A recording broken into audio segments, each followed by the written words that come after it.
Eulalia Pérez Fuñedo, ¿cómo se encuentra primero de todo? Bueno, bien, aquí la verdad es que yo llevo muy bien el confinamiento porque como habitualmente viajo mucho, pues tener tantos días para estar en casa tranquilamente retomando cosas que no había podido retomar por las urgencias de los trabajos, pues me ha venido muy bien, francamente. Está bien encontrar cosas buenas en estos días porque nos ayuda a todos. Si le parece, empezamos por lo más elemental, yo creo, de estos días, es que estamos viendo cómo los científicos, que normalmente eran noticias en momentos puntuales cuando se tenía que anunciar el resultado de una investigación, ahora están siendo noticia cada día. Prácticamente toda la población que sigue las noticias está pendiente de los científicos. ¿Habíamos olvidado la importancia de la ciencia? Bueno, yo no sé, en primer lugar, yo no sé si la gente está tanto pendiente de los científicos como pendiente de lo que los periodistas dicen de los científicos. Y que es una cosa bastante diferente, porque yo creo que a veces se hacen afirmaciones muy tajantes que ningún científico diría de esa manera, ¿no? Por otro lado, yo creo que la sociedad no es muy consciente de la importancia de la investigación, de la ciencia. Y claro, cuando se da cuenta es cuando más la necesita, que es en estos momentos donde precisamente la falta de medios para investigación o la falta de medios para investigación y para desarrollar determinadas cosas, pues se nota mucho porque nos afecta cotidianamente y nos afecta a nuestras propias vidas. Sí, desde luego aquí la prensa también autocrítica seguro, porque es verdad que siempre queremos titulares millones y muy categóricos y desde luego la ciencia no es tan categórica, eso lo hablaremos también más adelante, pero en esta, claro, yo me refería un poco que ahora sí que de alguna manera, aunque sea a través de la prensa, sí que la sociedad tiene a los científicos como referencia otra vez, ¿no? Sí, bueno, claro, es que son los únicos que pueden decir algo o hacer algo, mejor dicho, con respecto a lo que está pasando. No solo los biólogos, no solo los médicos, sino también estamos viendo cómo una disciplina tan supuestamente abstracta como las matemáticas, pues tiene mucho que decir en estas ocasiones mediante el análisis de Big Data o mediante la elaboración de modelos que pueden predecir, entre comillas, lo de predecir en parte cuál va a ser el desarrollo, porque las variables son múltiples y estas predicciones no son ni mucho menos exactas. Por eso los científicos no son categóricos cuando hacen determinadas declaraciones. A pesar de que estemos, como seres humanos que somos, deseosos de tener las cosas muy claras y de que nos digan cosas muy concretas, estamos deseosos de que nos digan cuándo va a terminar, cuántos muertos va a haber, etcétera, etcétera. Pero, como digo, la ciencia no es algo exacta, ¿no? Y aquí me lleva usted, ya quería sacar este punto, porque no sé si los ciudadanos entendemos lo que es la ciencia, ¿no? Porque, por ejemplo, usted lo decía, lo que estamos viendo es que en tiempos de crisis le pedimos demasiado y demasiado rápido, no entendemos que no es así como funciona. Yo creo que hay un problema de base en todas las sociedades en general, pero en la española en particular, y es que no se entiende lo que es la ciencia por dentro, no se entiende cuáles son los procedimientos de investigación, no se entienden cuáles son los procedimientos de confirmación, cómo trabaja, en resumidas cuentas, la ciencia. La ciencia lo que hace es, ante un problema, es proponer hipótesis basándose en una serie de datos que luego tiene que confirmar o falsar, tiene que ver si realmente su idea está acorde con los hechos y se confirma o no. Yo creo que ese proceso la sociedad no lo entiende. Tenemos como una especie de idea de que el problema en España es lo que se denomina el modelo de déficit, es decir, que las personas, el común de las personas que componemos la sociedad no tenemos conocimiento no tenemos conocimientos concretos científicos, pero eso no es lo más importante, porque esos conocimientos concretos se pueden buscar. Hoy en día tenemos muchísimos medios para ir a averiguar cosas, ¿no? Lo que realmente se necesita es saber cómo es ese procedimiento, porque eso es lo que nos va a indicar si una información que se nos da se adecua a la realidad, es verdadera o no es verdadera. Mientras que si no sabemos ese procedimiento, pues nos pueden meter nos pueden dar muchos gatos por liebre, como se suele decir, ¿no? Que es lo que está pasando ahora con las fake news, con los bulos, para que utilizar un término inglés, ¿no? O sea, en realidad nos están contando mentiras y muchas veces nos las creemos porque no tenemos los medios, los instrumentos suficientes y oportunos para dilucidar si esas noticias son verdaderas o son falsas. ¿Por qué decía Alex al empezar esta explicación que especialmente en España pasa esto? ¿No se hace en otros países?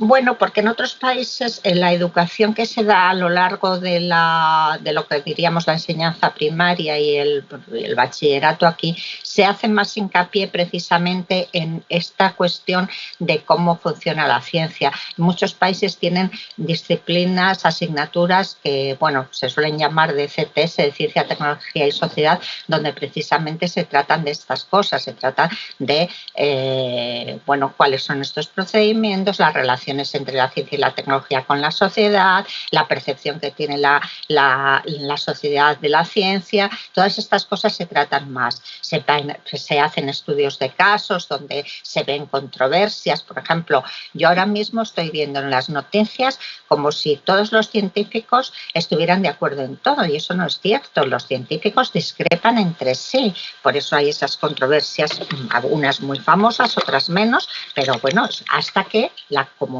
científica llega a un consenso porque acuerda que ciertos datos están de acuerdo con ciertas hipótesis, pero eso lleva, digamos, como un proceso que a veces es más largo, a veces es menos largo, ¿no? Entonces, yo creo que en España esa falta de esa enseñanza es lo que nos hace el que seamos menos críticos y tengamos menos aprecio también a la ciencia. Y en nuestra enseñanza, tanto en la primaria como en la secundaria, incluso en la universitaria, me atrevería a decir, excepto en carreras muy concretas, pues se hace mucho hincapié en dar muchos conocimientos a los alumnos y alumnas, pero sin que eso conlleve muchas veces ni siquiera relaciones entre unas disciplinas y otras. Muchas veces se está explicando una cosa en matemáticas que tiene que ver mucho con física, pero no se establecen relaciones entre ellas, ¿no? Entonces yo creo que ese es un problema especial en la sociedad española, por lo menos por lo que yo he visto con respecto a otras, ¿no? Hablaba usted de los bulos y de las fake news. ¿Es la primera vez en la historia de la ciencia que interactuó tanto con los bulos? Bueno, la verdad es que no puedo decirlo con exactitud porque no he hecho un estudio al respecto, pero me imagino, y esto es una opinión no muy fundamentada, pero bueno, por lo que he podido ver, lo que sucedió con la pandemia de la denominada gripe española hace 100 años y demás, que bulos habría exacto, que hubo bulos, los hubo desde luego, pero lo que pasa es que ahora la facilidad de difusión de esos bulos es infinitamente mayor. Bueno, estoy pensando también en lo que pasó en la peste que se declaró en Inglaterra, por ejemplo, en el siglo XVII, en 1600 y pico, pues también hubo montones de bulos que se corrieron acerca de quienes infectaban, quienes no infectaban, o incluso también digamos, persecuciones sobre determinados grupos porque se pensaban que eran los que llevaban la peste, etcétera, ¿no? El problema, como digo ahora, es la dimensión, la rapidez con la que se pueden difundir esos bulos, y no solo la rapidez, sino a la cantidad de gente a la que puede llevar, precisamente pues a través de las redes sociales, medios de comunicación, pero lo de las redes sociales creo que está resultando especialmente traumático e incluso a veces dañino en esta ocasión, ¿no?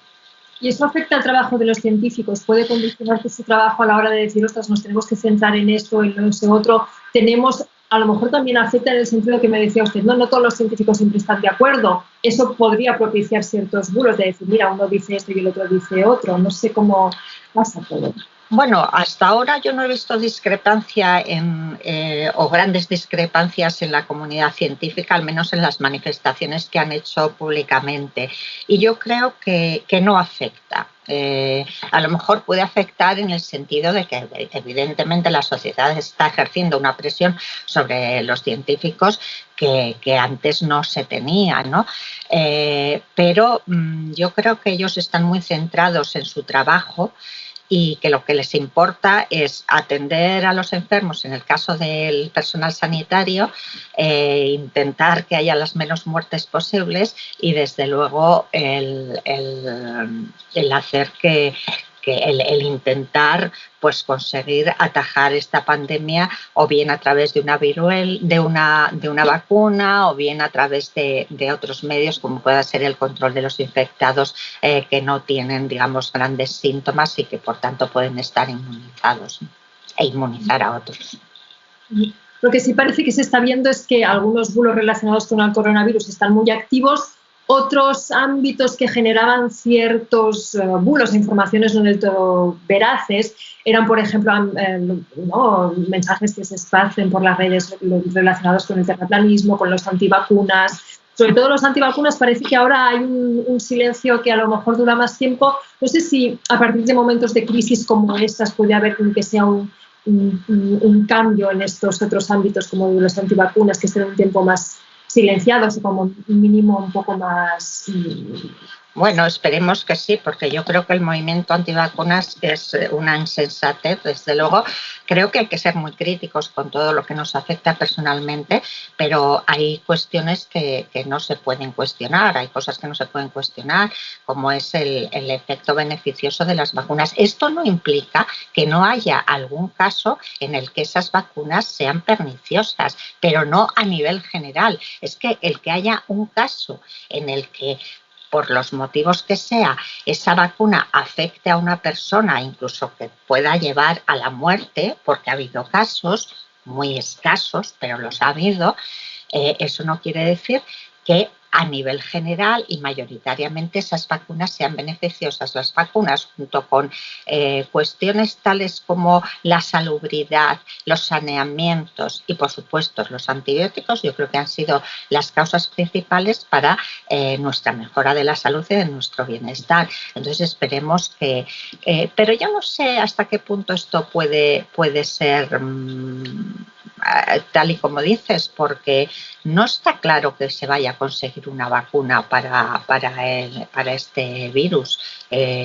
Bueno, lo deseamos todos muchísimo, ¿no? Pero no lo sé si se va a conseguir. Fíjate el tiempo que se lleva intentando conseguir una vacuna contra el VIH y no se ha conseguido. Pero bueno, podemos tener otras maneras de controlarlo. No todo son vacunas, ¿no? No todas las soluciones están en las vacunas. Pero una de las cosas que quiero señalar es que la ignorancia de lo que es la ciencia, de los procedimientos de la ciencia, se ven muchas veces muy bien en estos bulos. Por ejemplo, ha corrido estos días un bulo por las redes sociales en el que se decía que una determinada política había recibido un respirador en su casa para uso personal. Bueno, esto indica un desconocimiento tremendo, porque para usar un respirador hay que intubarlo, hay que intubar a la persona, y entonces una persona en su casa no se intuba sola, ¿no? O sea, quiero decir... ¿Perdona? Implica una sedación también, ¿no? Claro. Entonces, quiero decir que muchas veces la gente se cree los bulos porque no conoce, no tiene esos conocimientos que se deberían tener, ¿no? Y yo creo que ahí la prensa de todo tipo tenéis un trabajo muy importante que hacer, ¿no? Que es... por un lado, desmentir estas cosas, pero por otro lado también desmentirlas explicando a la gente por qué esto no es posible, explicando las razones científicas, en ese caso médicas también, que imposibilitan esto, ¿no? Sí, no, es verdad.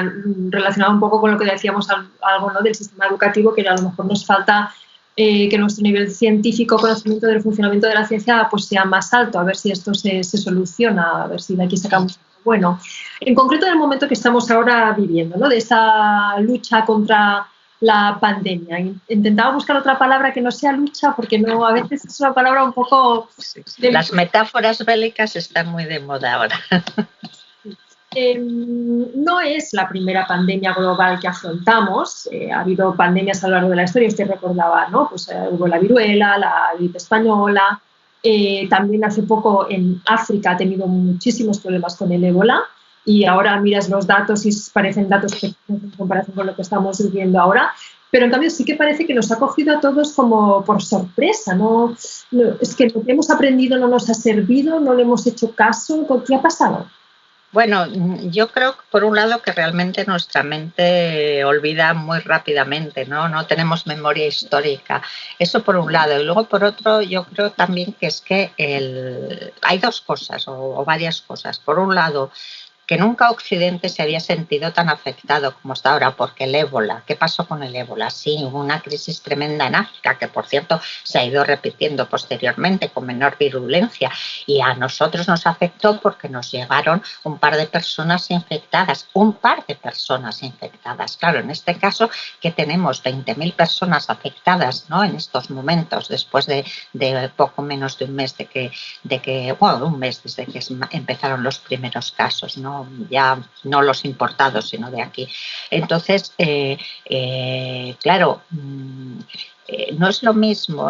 Yo lo siento mucho, pero voy a hacer una comparación que va a ser un poco odiosa, pero es un poco como con el terrorismo. Cuando se están matando a miles de personas en Afganistán, en Siria, en montones de sitios, sí, nos estremecemos mucho y nos parece tal, pero de ahí no pasamos, y más o menos las personas que tenemos, digamos, cierta conciencia. Pues yo creo que en este caso pasa lo mismo, que el ébola. Han muerto, el otro día leía las cifras de la Organización Mundial de la Salud, y en los 2 o 3 últimos años creo que han muerto como unos 6 millones de niños por sarampión en África, cuando nosotros tenemos vacunas y aquí a nosotros prácticamente nos afecta, excepto a los antivacunas que no vacunan a sus hijos y a los allegados, ¿no?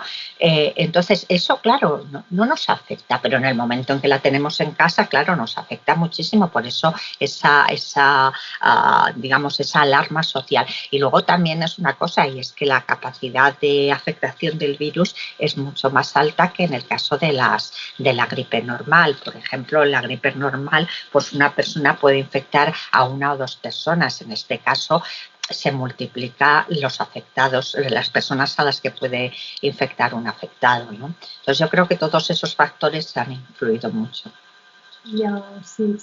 También, por lo que veo, cuando uno, ahora que estamos todos aprendiendo sobre la marcha, al abordar sobre todo los gobiernos, vamos a hablar un poco de esta relación entre sociedad y ciencia, políticos y ciencia concretamente, se enfrentan a muchos dilemas, veo, porque a veces pues tienes lo que dicen los científicos, lo que dicen las predicciones y después tus decisiones finales, ¿no? Que son las que marcarán lo que se hace. Lo digo porque, a ver, buscando información veíamos que el 11 de febrero de este año, el director de la OMS, que tiene unos apellidos muy largos, así que los ahorro, ya avisó, dice, el peligro será mayor que cualquier ataque terrorista, el 11 de febrero de 2020.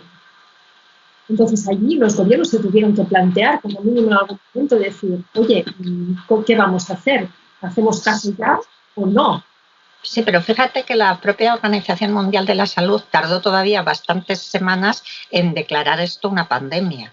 O sea que tardó bastante tiempo. O sea, que es que también pasa lo mismo. La Organización Mundial de la Salud, por un lado, tiene técnicos, tiene científicos, pero también tiene políticos.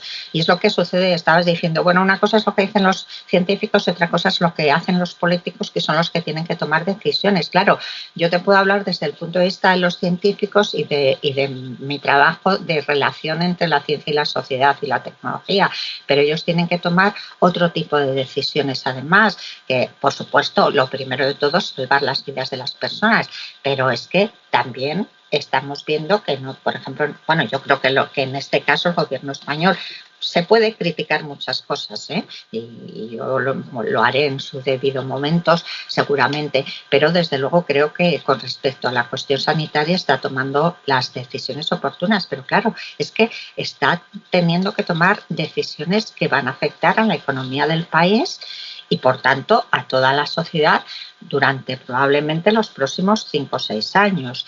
Entonces, claro, ellos sopesan cosas que desde la ciencia no se sopesan, ¿no? O sea, seguramente los científicos le dirían, mire usted, todo el mundo en su casa, se paraliza todo el país, aquí no se mueve nadie, etcétera, etcétera, ¿no? Pero claro, todo eso hay que tener en cuenta otras cuestiones. Pero yo creo que desde el punto de vista sanitario el gobierno está siguiendo los consejos de los científicos, de los médicos y bueno, creo que tienen un buen grupo de asesoramiento, son todos epidemiólogos, y hay muchos virólogos y creo que desde el punto de vista sanitario y biológico no creo que se pueda hacer más. Desde el punto de vista de medios, por supuesto, esto nos va a enseñar muchas cosas. Nos va a enseñar que no podemos depender, por ejemplo, para obtener ciertos bienes de otros países y no tener previsiones en el propio país, por ejemplo. O sea, que no tuviéramos capacidad hasta hace bien poco para elaborar mascarillas o para elaborar otro tipo de cosas porque dependíamos de...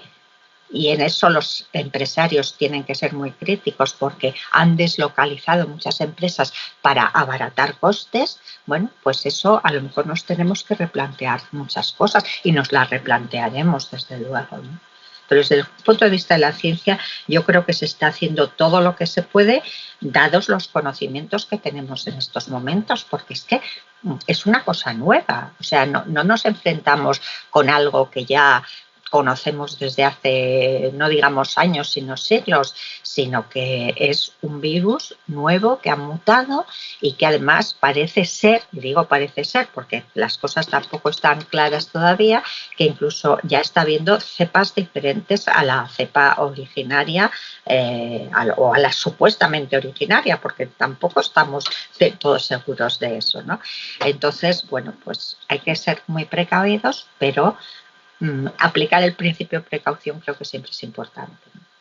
No, también destacar el valor ese, ¿no? De que los científicos están investigando y trabajando sobre ese virus también con la presión de lo que está pasando ahora. No es que se haya descubierto un virus perdido no sé dónde y se tenga tiempo para estudiarlo, ¿no? Claro. No, que la urgencia es total, evidentemente, ¿no? Sí, sí. No, pero también me llamaba la atención, ahora también, ¿no? A toro pasado todo el mundo vio muchas cosas, pero bueno, sí que llamó la atención una cosa más, y es que en septiembre del año pasado la OMS y creo que junto al Banco Mundial ya hicieron un informe diciendo que que se podía pronosticar que era bastante probable una emergencia sanitaria global y que se detectaba que faltaban ciertas estructuras para hacer frente a una pandemia global. Muy bien, sí, porque lo que decíamos antes, ¿no? También que a partir de ahora tendremos que aprender a lo mejor a hacer más caso a este tipo de informaciones. Digo porque una frase de este informe que han referenciado a algunos periodistas que me parece que está muy bien porque se puede aplicar ahora es: el pasado es el prólogo del futuro. Lo que estamos viviendo ahora también será el prólogo de nuestro futuro, ¿no? Entonces, una cosa a aprender es que a lo mejor tenemos que hacer más caso de estos tipos de proyecciones o previsiones. Sí, bueno, yo no conozco por dentro el informe, he visto referencias en la prensa, pero no, la verdad es que no lo he leído.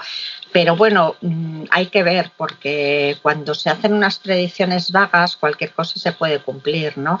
Entonces, hay que tener un poco cuidado con esas cosas. Sí. Tampoco es tan difícil prever una pandemia del tipo que sea, dados, digamos, la movilidad que tenemos, etcétera, etcétera, ¿no? Pero claro, yo creo que el problema es que los países occidentales no nos hemos creído que nos fuera a afectar a nosotros, porque todas estas pandemias, todo esto que he contado del sarampión o lo del ébola y tal, siempre nos pilla como muy lejano y nunca pensamos que nos fuera a afectar a nosotros, ¿no? Yo creo que eso ha sido un poco uno de los problemas, de hecho, yo misma recuerdo que cuando empezó todo esto, y recuerdo el primer caso que se dio en La Gomera, incluso hacíamos bromas, decir, uy, qué bien está ahí tomando el sol estupendamente, ¿no? Porque no pensábamos, en ningún momento fuimos conscientes de la velocidad y la dispersión que podía alcanzar el virus. Y sobre todo yo creo que porque Occidente tiene un poco esa idea de que a nosotros no nos llega, que esas cosas pasan en países del tercer mundo, por así decirlo, ¿no? Yo creo que ese ha sido el problema. No nos lo hemos creído hasta que no ha empezado a haber muertes en España. Estamos haciendo una cura de modestia también, ¿eh? Pues sí, nos conviene.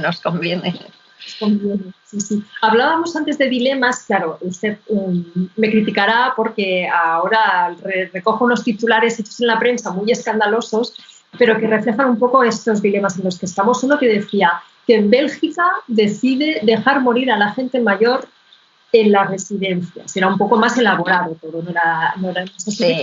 En Bélgica hay esa idea de que gente muy mayor, con patologías muy graves añadidas, que llevarlas al hospital solo servirá para alargarles un poco los días, pues mejor que se queden en las residencias. Aquí en Cataluña también ha habido cierta polémica con un documento que daba ciertas recomendaciones, y después también tenemos el caso de Boris Johnson, que al principio dijo, no, dejemos que la población se infecte, seremos inmunes y así todo pasará, ¿no? Y después se ha visto, bueno, pues que a lo mejor no es bien así. No sé, claro, a la hora de afrontar estos dilemas, a ver, es lo que decía usted, estamos en una situación nueva, todo el mundo tiene derecho a tomar decisiones y equivocarse, pero claro, es complicado, ¿no?, en estos casos. Sí, bueno, en el caso de Bélgica y Holanda, que han sido los que han hecho eso, yo creo que también tiene mucho que ver con el tipo de cultura, ¿no? Las culturas mediterráneas, igual que pasa, por ejemplo, con las culturas asiáticas, con China, con Japón, pues tienen, digamos, en consideración a las personas mayores, las tienen una consideración diferente a como las tienen en estos otros países, ¿no? Bueno, de hecho, no hay más que ver lo que ha pasado en España en tiempos de crisis y lo que está pasando ahora. ¿Quién ayuda con los niños? O sea, en España las redes de apoyo fundamentalmente son los abuelos para los padres con hijos, las parejas con hijos y parejas que trabajan, me refiero, ¿no? Entonces, eso no pasa, por ejemplo, en determinados países. Eso ha permitido, por ejemplo, una cosa muy interesante que no se dice lo suficiente, y es que en España las mujeres hemos podido acceder al mercado de trabajo en unas condiciones en las que no nos vamos a meter ahora y que sabemos todos que son terribles y tal, pero hemos podido hacer mejor precisamente porque tenemos esas redes de apoyo. Entonces, cuando, por ejemplo, si yo que conozco, lo que mejor conozco es el caso de las mujeres en la investigación y en la docencia universitaria, pues ya desde hace muchos años que hay muchas mujeres como profesoras, no quizá tantas como debiera, por supuesto, no tantas catedráticas porque son muy minoritarias, pero han podido acceder precisamente porque tienen esas redes de apoyo que les ayudan con los niños, etcétera, etcétera. Esto no sucede en Alemania, por ejemplo. En Alemania una mujer, si tiene hijos, pues abandona la carrera. Ahora últimamente se están haciendo, digamos, políticas para que esto no suceda, pero hasta hace relativamente poco eso pasaba, ¿no? O sea, yo tengo incluso amigas brillantes que tuvieron que dejar de trabajar cuando tuvieron hijos porque no tenían apoyo, y pasa lo mismo en Inglaterra. En Inglaterra las guarderías que hay son privadas, carísimas, y hasta los 6 años los niños no van al colegio. Entonces, claro, si tú tienes una profesión y te desenganchas 6 años, 8, si tienes 2 hijos o ya no digamos 10, pues es que desde luego no puedes volverte a reenganchar en las mismas condiciones que tus colegas, ¿no? Entonces, eso por un lado, ¿no? Y luego yo creo que ahí, bueno, la idea de lo de la infección del rebaño, pues tiene su razón de ser, y de hecho es probable que en España estemos infectados mucha más gente de lo que se piensa.